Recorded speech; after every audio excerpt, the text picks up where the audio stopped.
Sorry for the tangent, man. Section 5, the 4 endocrine disruptors affecting your fertility. So endocrine disruptors are kind of like chemicals that fuck up your hormones, particularly testosterone and estrogen. I did an entire video on this, which is on my YouTube channel. It's the thumbnail where I'm shirtless. It's like increased testosterone naturally. That's the entire video, so go and watch that. I'll just very quickly cover, there's a couple of chemicals, like endocrine disruptors, that are out there that is just worth talking about. And the first one is phthalates. Phthalates is a kind of chemical that makes plastic flexible. Plastic packaging, you know, that, like, if you imagine you're in the supermarket and you're gonna go buy a steak, or you're gonna go buy a bag of apples, and it's got that plasticky bag around it. Phthalates. And there's a paper that investigated this. There was strong evidence that phthalates decrease testosterone levels in men. Strong evidence that phthalates in the mother causes the testes in the fetus less testosterone to be produced. And there was quite strong evidence that phthalates decrease sperm count in men. So imagine that. These soft plastic material, which is phthalates, it emits this chemical, which has got pretty strong evidence that it will lower your testosterone, your sperm.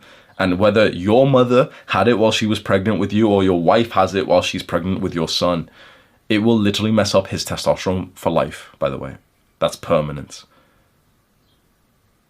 You know, when you start to think about some of these things, is it crazy to think about that extreme life where you live in a house where there's absolutely no plastics, where you and your wife know just already, yeah, we're not going to buy the thing that's in plastic. You've already contacted the local farmer, you buy directly from him, and you've even done a deal with him where, for example, you pay him an extra $100 a week when he's delivering your stuff directly from the farm to you. He's bringing meat and eggs and milk and everything, and you tell him, I don't want it to touch plastic. This is something, I'm allergic, for example, just to explain it to him easily. And you give him an extra $100. Okay, here's some cardboard boxes, put it in this. Here's some, like, it's called wax paper. You can put the meat in there instead, and, you know, wrap it up instead of putting it into plastic. You pay him an extra $50, $100 a week just for him to, like, process, like, to, you know, put your stuff in non-plastic stuff. You buy directly, like, the fruit directly from him. It doesn't get sent to the factory where it gets packaged. It gets put in the plastic and it just sits there.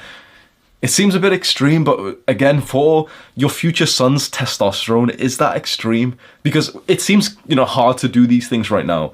But once we've set this up, imagine once you've set up that imaginary deal with a nearby farmer, it's set up. Or imagine right here, right now, as, like, you know, a young person and your mum's buying, like, the groceries, your parents buy it, you don't really look into that stuff. Is it totally hard for you to just, like, request from your mother, oh yeah, could we get that other style instead? For example, we're gonna actually, I'll tell you it right now actually. So there's another chemical which has got a big ass name. It's polytetrafluoroethylene, PTFE. It's known as Teflon. You've heard of, you know, Teflon pans, non-stick pans. Metal's not supposed to be non-stick. Like, if you fry something on metal, it's not supposed to be non-stick. So they've put chemicals in that. And Teflon has been shown to decrease testosterone, everything decreases testosterone and sperm count. Because this is like a modern invention that they're using random chemicals to, like, make your life slightly easier. You want to have like a pan that doesn't stick to the meat that you cook on it, or the eggs. Well, guess how you do that? Put butter in the pan. And real butter. The point I was just about to make with the previous one is it so hard, for example, to convince your mother that instead of getting the seed oil butter, like in the UK, we've got this Cope one, which is called, I can't believe it's not butter. Yeah, because it's not. Because it's got seed oils in it. I can't believe it's affecting my sperm count. Go fuck yourself with your fucking marketing. What you need, so I said this to my mom once, I don't want this seed oil butter. Can you get, like, the real butter? Like, it's called Lawpack in the UK. That's one of the brands. It's just butter. Like, I don't want fucking plant rapeseed oil spread or whatever the fuck. Like, most of it, if you go down the butter aisle, I'm telling you right now, most of it is Cope. Most of it is literally just seed oil spreads. It's just chemicals. What you want is pure, just cow, grass-fed butter. Nothing else.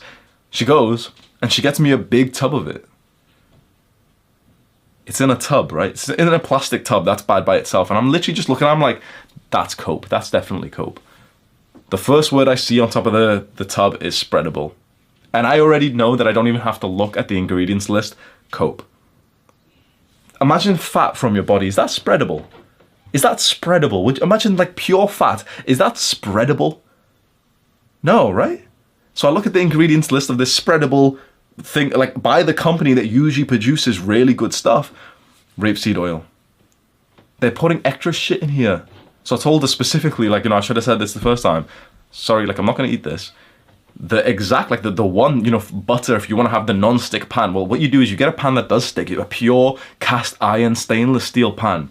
You get real butter, which in the UK we call, the brand is called Lurpak, and it specifically is the ones which are kind of shaped like a brick. It's in kind of like a tinfoil wrapping. It's not in some plastic tub. It doesn't say fucking spreadable on it, because if it says spreadable, it's got oils. It's got seed oils. It needs to be like this kind of hard kind of texture that if you were buttering your bread, it would kind of rip it apart. And the idea is you just don't leave this in the fridge, then you leave it like in a container, like outside, so it's room temperature.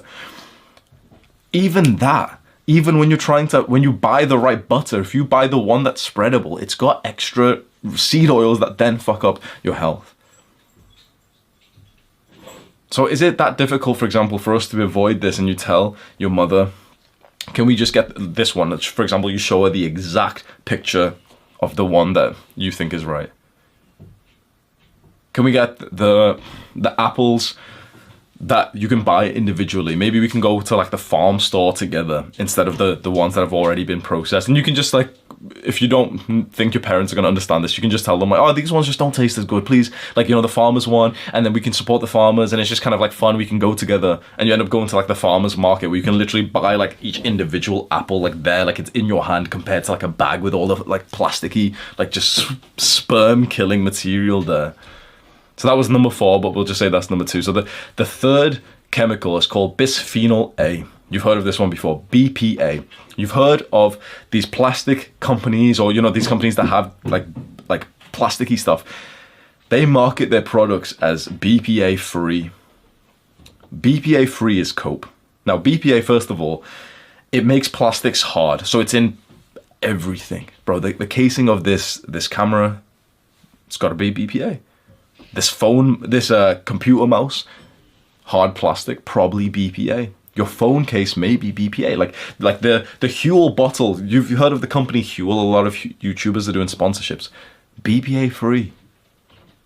When they say BPA free, it's usually worse. You know why? Because BPA is a chemical that we understand. They put weird shit in it when it's BPA free. So it's still plastic. It's still fucking up your sperm.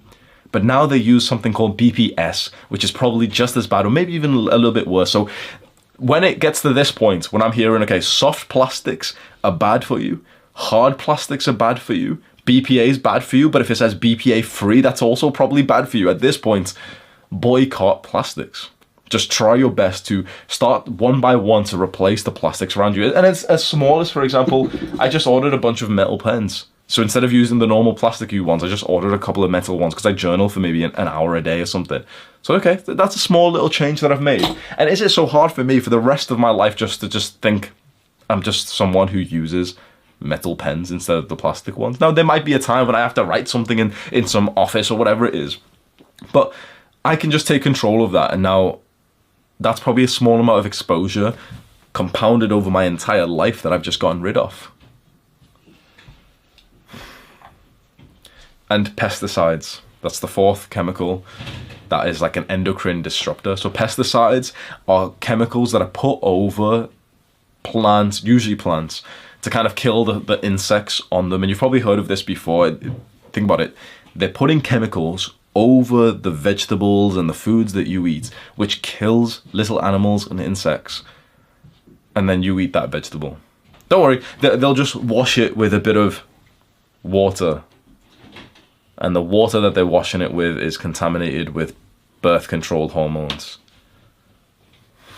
So I don't think it's crazy. Like, your diet, you do what you want, but I don't think it's crazy to start to consider that. What the fuck can you eat, bro?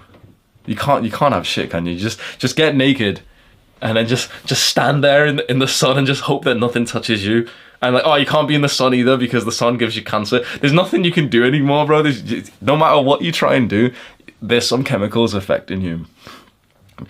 Still, eat your vegetables and whatever diet you like, that's absolutely fine. But just bear these things in mind that for probably like a lot of like low quality farms and low quality, you know, if you go into a supermarket, the cheapest bag of fruit there or something, that's probably got a lot worse stuff. What you can start to do is go to the better supermarkets, and specifically the ones which are advertised as like the healthy ones, the organic, the pesticide free, they've got these words that like usually we just thought they were cope and we just walk past like, oh, but only macros matter, bro. Just give me the protein, bro.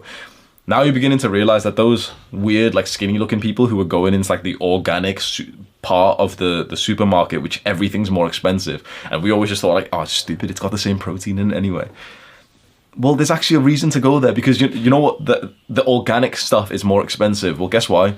You're literally paying for a free for a testosterone boost. The other things are cheaper. You're saving it like pennies, but you're literally saying to yourself like, oh yeah, like I would trade these pennies for 50 nanograms of testosterone. Is it really worth it? Now you're actually thinking about those skinny granola bar looking motherfuckers in the organic aisle. Maybe they were right. That like whole food section, the organic aisle where they don't even use like plastic wrapping for some of the things. You go directly to the farmer and buy directly from him. You go to the farmer's market and you even just, I know it can sound weird, but you can literally just tell people, like, let's say you go to some like actual farmer store or some like Asian store and they've got all the fruit outside. You can tell, oh, no, don't put it in plastic, please. Don't put it in plastic, please. And then you bring your own little cardboard box, or you ask them, do you have anything else you could put it in, please? Oh yeah, I just plastic, I'm allergic. You can just say that and people, like, no one's going to be sat there thinking like an intellectual asking you like, what's the allergy? I've never heard that before. They're just, you know, most people are NPCs, so as soon as you say like, oh, allergies, they'll be like, oh, okay, here you go, here's a cardboard box. I said this yesterday. I was in the gym and I asked for an empty cup, empty glass, and I specifically said glass. Actually, I said empty glass because I was just going to make my own pre-workout. Like, I've got the pre-workout, I've got water and stuff, so I was just going to mix it there in the cafe of the gym just before I went up, whilst I was just like finishing a coffee and stuff. And then she just hands me a plastic one, and I was like, oh, no, sorry, like I don't use plastic. And she like literally gave me like, oh, she was like, oh, and I was like, oh, it's like allergies. And she went, oh, okay. Like, they don't, everyone's an NPC, bro. So you can just say like, oh, I've got allergies, and they'll be like, oh, okay. Like,